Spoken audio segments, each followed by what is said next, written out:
Hey guys, welcome back to another episode of ACR Outdoors. Today I am going to show you how I built and how it works my Swedish Goshawk Trap. So it's a method that I use for trapping my red-tailed hawk for the year.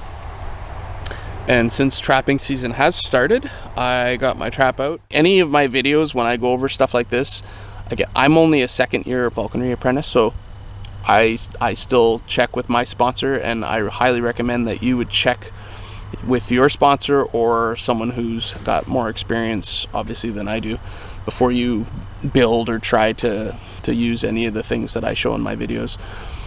This is just how I do it. I don't recommend using this style trap unless you're able to monitor it 24/7. Well, as you can see, I'm in my backyard. Be close to the trap. I wouldn't leave it out in the woods or something like that to try to trap unless you're going to be like checking it every half an hour or something, because once the hawk's trapped, you definitely don't want to leave it in there where some predators or something could get in there and kill the hawk, or even just leaving it trapped in there for too long. It could obviously freak out and cause it some damage. So the way I do it is I actually have a security camera set up monitoring it 24/7. So the second anything is in front of or even near this thing, I get notified. It sends me a message and tells me that there's activity happening at the trap. So, and if I'm not home, I collapse it so that nothing can get in. So the trap is constructed in two parts. There's basically the trap, which is the top, and then there's a cage on the bottom. So the cage is basically just an 8-inch tall by 3 feet long by 3 feet wide, and it's solid except for there's a trap door that's about an 8-inch square opening in the bottom. So to put the pigeon in, or the mouse, which you can see I have a mouse in there as well. To put them in though, you have to actually lift the cage up, open the little flap, and then in they go. So there's no way for anything to actually get to the bait. As far as bait goes, I find pigeons work the best, and just putting one pigeon in tends to keep them fairly active, moving around. So then the design is that the top section, and I built mine out of cedar just because I had bits of cedar kicking around, so I was able to just cut it down to sizes that I need. It was all rough cut stuff, so it worked kind of for what I needed. Most of it's 3/4 inch thick and framed up with, like, say 2-inch wide. There's some 1-inch stuff, 1.5 inch stuff, just depending on what it was used for. I think this was like maybe 6 inches, around 6 inches for the top board. And that's just to frame it. The design is you've just got these angled pieces, which is what catches the doors when they close. It's done out of 1/2-inch meshing everywhere except for on the actual trap itself. On the actual trap, I have on the inside of the trap, there is 1/2-inch nylon meshing, and then on the outside I put chicken wire. So, and the 1/2-inch nylon is to just be, it's a lot nicer on the feathers. Once you catch a bird inside here, if they're whacking their wings or tails up against the sides, it's nicer on the nylon than it is against the chicken wire. Both doors have these 2 springs that come down, which is what closes them.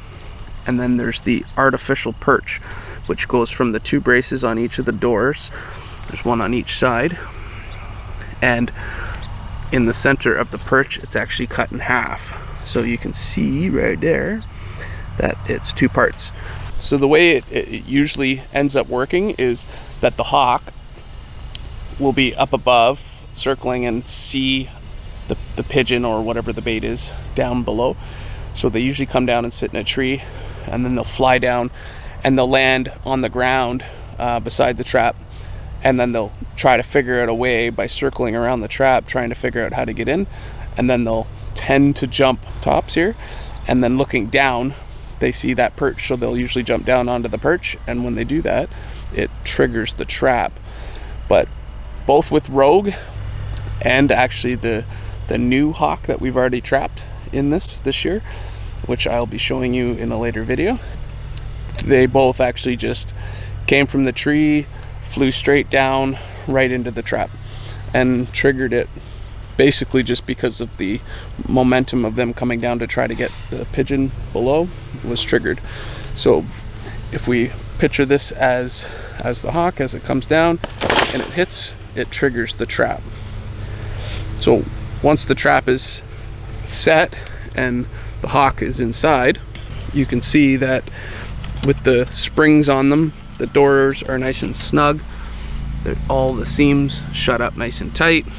There's still lots of room inside for the hawk to move around. Usually they still spend most of their time trying to get the bait down below and don't even really realize that they've been trapped.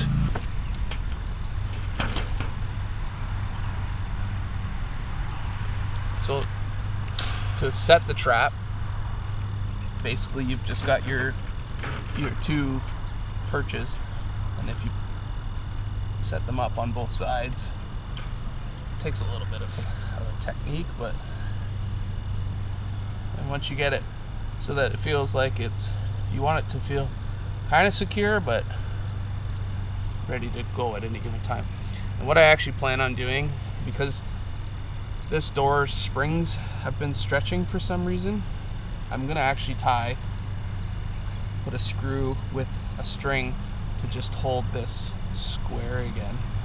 I just find that this method works, especially if you can set it up in an area where you see or know there's hawks, and you can sit and watch it.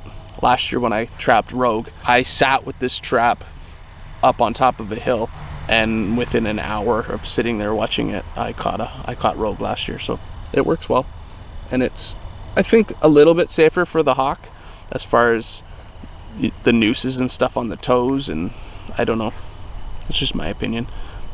Don't go by my opinion. Once you've built this style trap, you need to get some bait to go in it.